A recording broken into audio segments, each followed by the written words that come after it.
this gentleman right here. And I've given him flowers for ages. He used to get my demos as a young boy, you understand, and have to endure so much of my beatboxing and rapping down the phone. I've bought him drinks and we've shared a couple of laughs here and there. But nonetheless, this is one of many stories that comes into play when you talk about this gentleman as part of the UK hip-hop scene. He pioneered a whole majority of us and circulated so many of our musics and sounds across the years. From Dub Chronicles to Suspect Radio, podcasts, Original Witch FM, Suspect Packages, UK Hustler mixtapes. I mean, Intelligent Madness. Did we say more? It's Disorder in the Building. Easy. But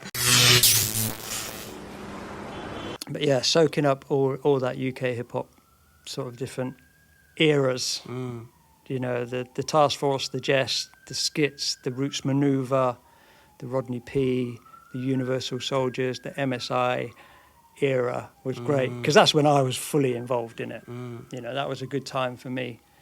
What's a tune that you say to yourself, that should have smacked, that should have broke through, or actually, moreover, ones that did cross over, but perhaps didn't get the full understanding. Groundbreaker was a big one, wasn't it? Fallacy. Groundbreaker, yeah. I rigorously talk about that. I had Fusion on the other day. So yeah. I've always got a soft spot for Detwork Southeast, Black Twang. He used to live in Deptford, where I was in London for the majority of my time. I lived in London and used to go to his house to pick up stock. You know, so that was always a very sort of fond tune of mine, and I still play it out to this day. I would have loved that to have been like a massive thing. But yeah, it was always really frustrating because, you know, like Roots Maneuver, Witness, I mean, you still play that out now, and a lot of people seem to know that, you know, which is great. But at the time, we were always there, like thinking, this is going to be it. This is going to be it. But secretly, none of us really wanted to get really blown up and kind of massive, because then you'd be selling out, you know.